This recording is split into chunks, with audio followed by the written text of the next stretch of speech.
Kenya is a beautiful country of slightly over 48 million people, according to its recent census conducted in 2019. That is 4 years ago, and that number may have crossed the 50 million plus mark. There is a place in Kenya, many places actually, where there are large swathes of land.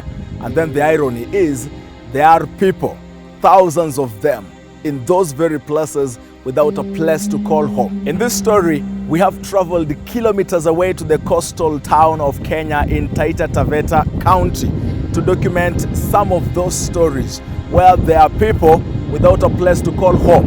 And even when they die, they have no place to be buried. The lands they once called home are now occupied by hundreds of thousands of acres of sisal. These sisal estates are owned by British investors who, over the last 100 years, have done little to zero effort in returning these lands back to their owners. The locals call it historical injustices, but the investors call it nothing of the sort.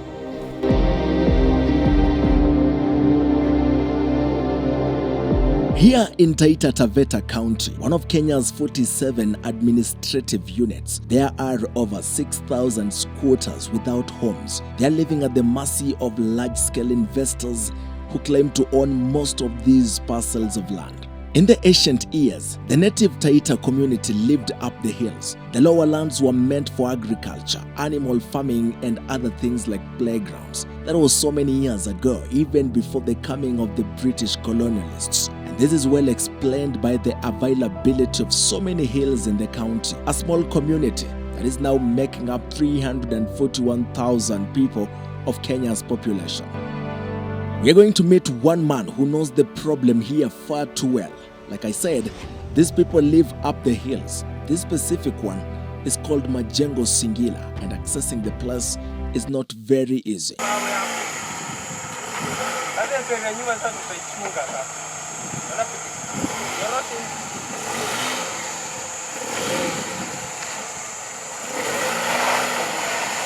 No official roads or paths have been built here to lead us up the hill. And to make matters worse, it just rained and most of the soil has been swept away. We arrive at the home of Mnjala Mwaluma, a father of three, leading the people of Majengo Singila in the fight for their land. Mnjala Mwaluma, yani huku nje wanakuita majina yote. Habari leo.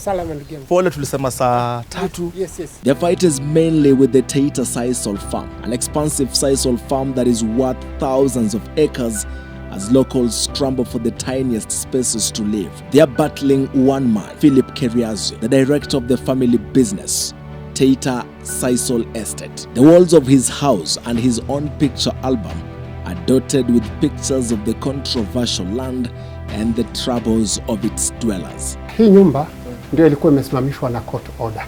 Hii ambayo mnaiona hapa. So wakakimbia kotini wakasema kwamba tunajenga nyumba permanent. Surely ukiangalia nyumba kama hii ni permanent namna gani? Mpaka last court ikatoa maamuzi for non-prosecution and non-attendance, hiyo kesi ikatupwa with costs. Baadaye kwa sababu ilikuwa hawataki niishi hapa, nikakodesha mahali ambapo panaitwa Matunge pande ile, nikawa naishi na familia kwa kanyumba kadogo. At some point, Mnjala had to live in a rental house. The Keriazy family had stopped him from constructing a house for himself and his parents. That was way back in 1998. Literally everyone else was not allowed to build a permanent house in their own compounds. And don't be shocked, this one here is a prepaid electricity meter. Until 2 years ago, the people of Majengo Singila were not allowed to have electricity. They couldn't construct permanent and more durable houses. And here these, they were not even supposed to sink toilets and boreholes. So ilikuwa hairuhusiwi even worshiping katika hii area. Ilikuwa ni tabu, hakuna mambo ya kuabudu.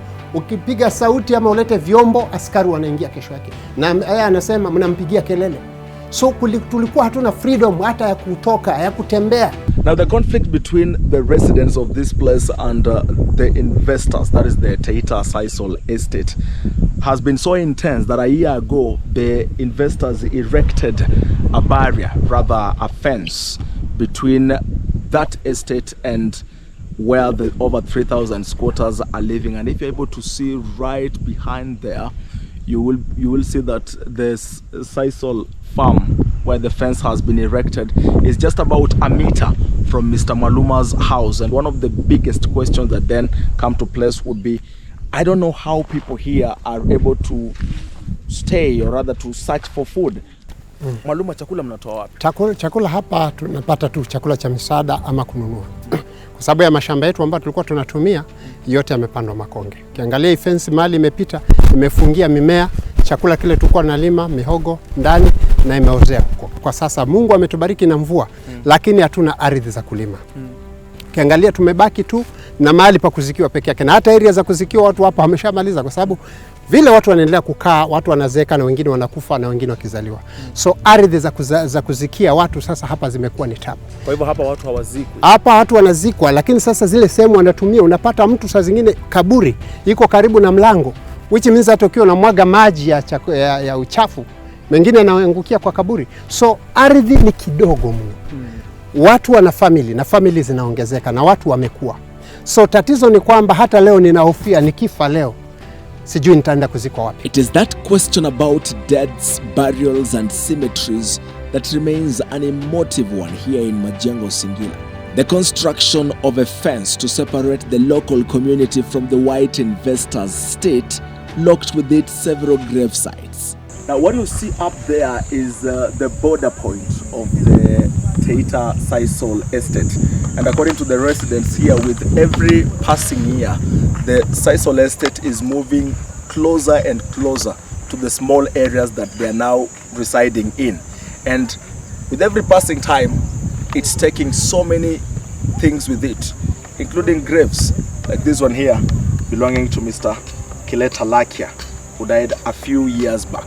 For this grave site, the Taita sisal estate had to seclude it after locals made noise. What was more illegal than anything else is that the fence was being constructed in contravention of a court order, which required the status quo between the Keriazys and the residents to remain. And it is not just graves that are being stolen from the locals by the Taita sisal estate. Even their own houses have been taken away. Before the fence was erected, people like Eunice Ann had constructed a semi-permanent house using bricks. One day she received a call with the devastating news that her house had been carved inside the Keriazy's land. That over there was her house. Now she looks at it. It's a skeleton of its former self. Nilikuwa nimejenga nyumba ikaisha kabisa room 3 na choo. Choo ilikuwa kando kabisa, choo na bafu. Sasa wakati nilikuwa najitayarisha kuhama ndio nikapigiwa simu. Nilikuwa nafanya kazi ya county mahali. Kapigiwa simu kwa watu wanini wamefence waya yao, nyumba yako iko ndani. Sasa kufuatilia maneno nikaambiwa haiwezekani. Either nibomoe kwa sababu itakuwa ni walikuwa wanaita trespass. Ikifungiwa ndani baada ya muda kidogo itakuwa ya kampuni. Sasa hapo muda si kabebwa na upepo, kwa sababu ilikuwa ikai mtu ndani. Na wakati walipokuwa na nini wanapita na tinga wakatingisha choo kidogo, choo pia ikaanguka. And she's not alone. For this guy, he put up a strong fight. He was locked inside the farm claimed by the Keriazys, but he chose to stay put. Now he lives inside the Taita sisal estate, but goes out of it for different other duties. Wale watu ambao tunalaumu ni viongozi wa hapa Taita Taveta. Tangu tupate Danson Mwanyumba ambaye ni marehemu huyo mzee wetu, tupate Mengo wa Boresha, na mwingine ambaye alijaribu sana ni mheshimiwa ambaye tunamshukuru alioko sasa, mheshimiwa Mashengu Omochofi na Mwandaviro Mganga. Hawa ndio wale vigogo ambao tunasema katika kaunti ya Taita Taveta walikuwa wana stand by the word. Akisema ni hivi, ni hivi. Hakuna siku tumewahi kupata kiongozi anasema naamua kukufa na mwananchi, kufa kupona. Kama ni jela, niingie jela na wananchi. Watu wetu wakijua vita vimechacha, wananchi wameanza kushikwa, kila mtu anakimbia. Anasema wewe ndio ulienda kuchokoza mzungu. Now that is an interview with Mr. Mnjala. He's the face of agitation against the oppression of sisal investors in this area. But this entire place is made up of over 3,000 people. Let's go talk to more of them. Taita is one of the most coveted places in Kenya. It is on a low ground, definitely hot somehow, but with some of the most amazing sceneries. In Wundanyi, for example, one of its major towns after Voi, Taveta and Mwatate, you see one of the most thrilling roads. adrenaline-filled driving scenes on these roads that cover around the mountains. And down there, large swaths of land, which explain the fight between investors and locals. The fight for the land is as old as this woman, Valentine Bakari. She doesn't remember her age. She tells me it's her husband who reminded her most things. She buried him 3 weeks ago. Hata unaona huyu mtoto huyu unaitwa Mnjala. Yeye kizaliwa sisi tuko hapa. The old lady remembers that even the current lead director of the Teita Sisal estate, Philip Keriazy, was born when she was still living here, narrating how the Sisal estate began as a small plantation before the encroachment. Lakini makongi kipando ilipanda sehemu kidogo, ndio ikaanza kuongezea, ndio ikaanza kuongeza, ndio ikaanza kuongeza, ndio ikaanza kuongeza mpaka ikakuwa kubwa. The small area where Valentine thought was enough during her heydays has now been overpopulated with over 3,000 homeless people. Mlangu Ngecho is another one of them. The man is the preacher at their local church. Some time back, just like the toilets and houses, they weren't allowed to worship here. Ilikuwa ni shida, sinakwambia kwamba kujenga nyumba ya maana hakuna. Ilikuwa tu uweke nyumba ambaye ni ya manyasi. Kuna nyasi hapa ambaye inaitwa masharu, ile miti ambayo inakuwa kwa maji hivi. Sasa hiyo ilikuwa ndio hiyo mtu mnaweza jenga, lakini ukijenga ati unajenga kama tafali hivi, wanakuja alafu wanabomoa. The police has been accused throughout our investigation of protecting the investors in the face of their alleged atrocities. Sasa ikawa all of a sudden watu waliona kwamba vile walikuwa wamepanda mihogo, wamepanda vitu mingi na chakula kilikuwa kwa wakati. Sasa wakaona matinga yamekuja, yanakanyaga hiyo mihogo, yanakanyaga hivyo vyakula, nyumba imejengwa inazingirwa huko kote, tayari wanasema kwamba hapa kote ni kwake. Kwa hivyo ikawa ni shida, watu ikawa ni shida. Wakati watu waliendelea, ikawa sasa ni kama ni vuta ni kuvute kati ya mzungu na wananchi. Sasa ikawa watu wanashangaa, kwani hiyo nguvu yote anaitoa wapi? Kuna makaburi watu walikuwa wanakufa na kuzikana hapo.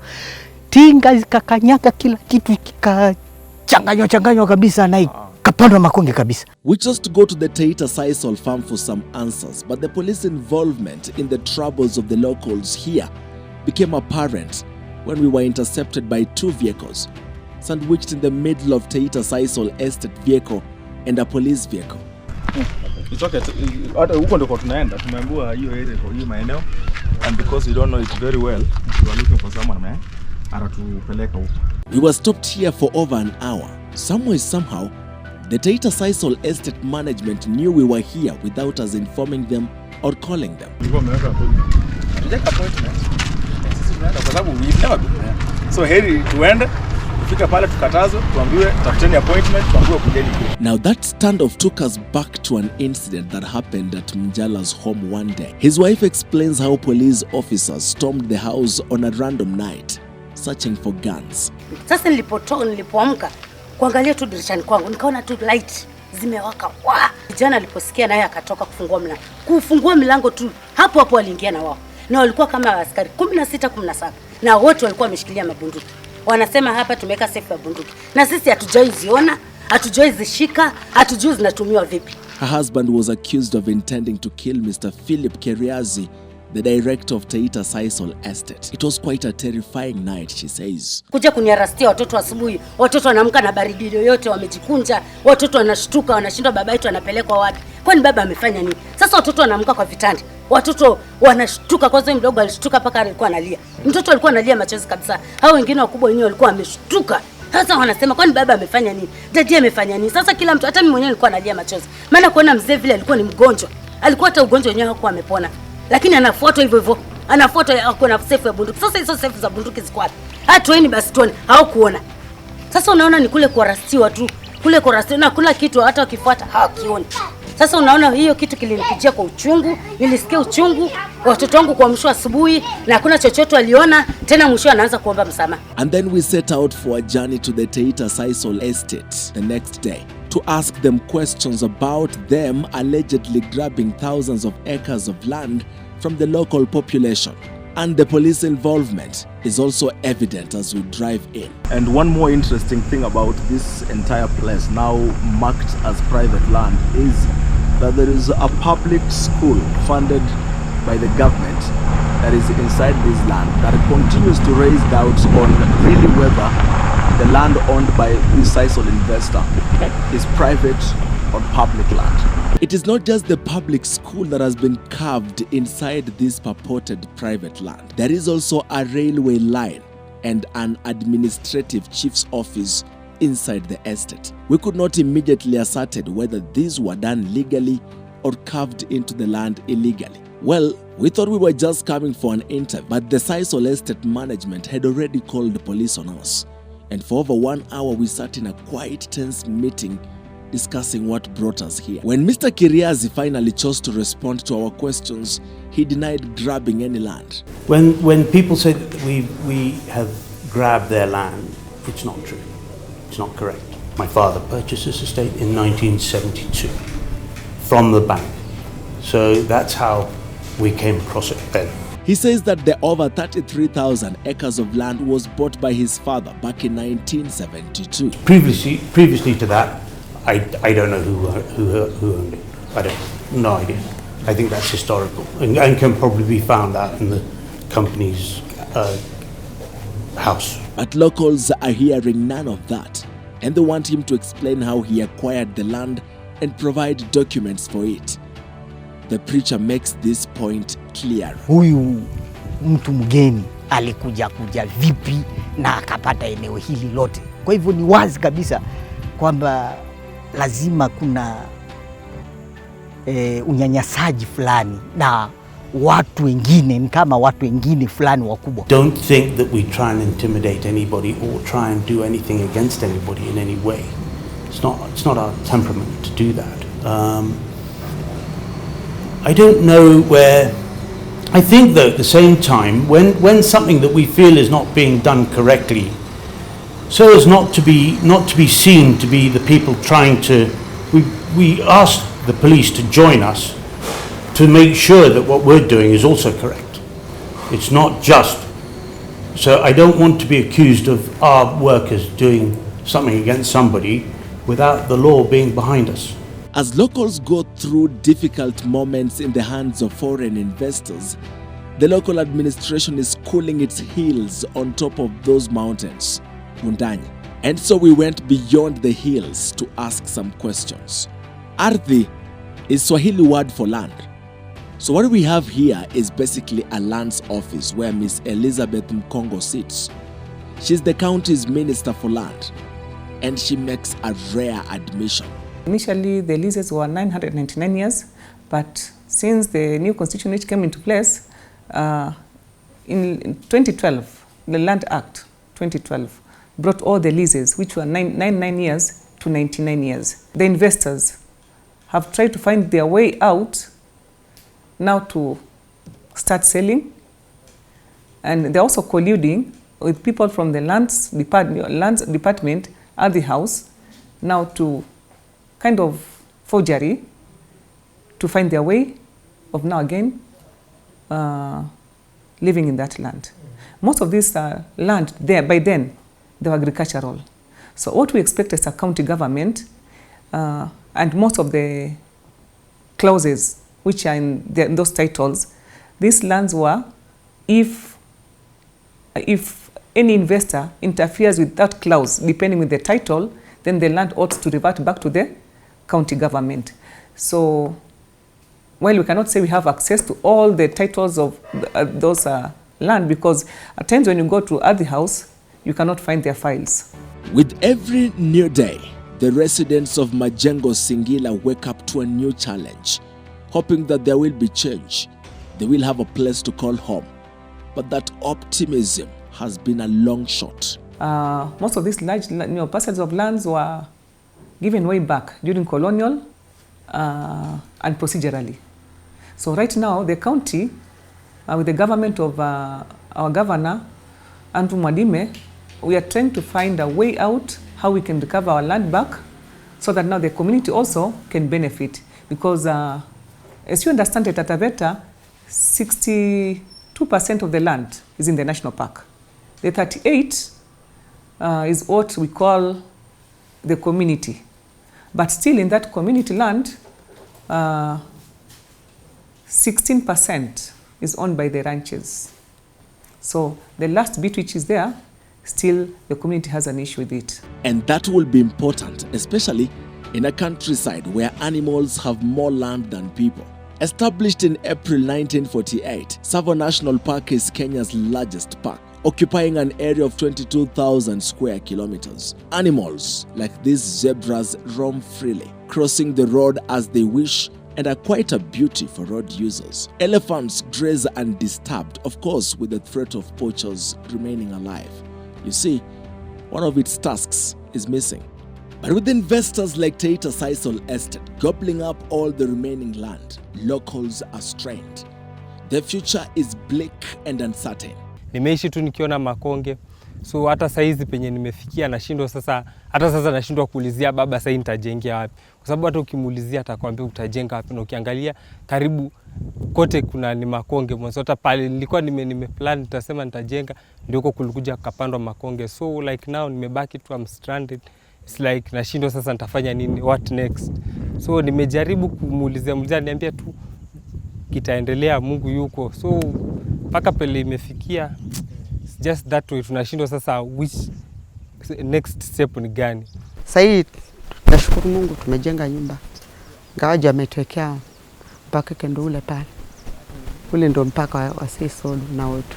Mbuzi kieta pale nashika. All we try and do here is employ people, which we do, nearly 3,000. We work the land properly. We do not leave idle land. We try and do our very best to ensure that everything is done in order.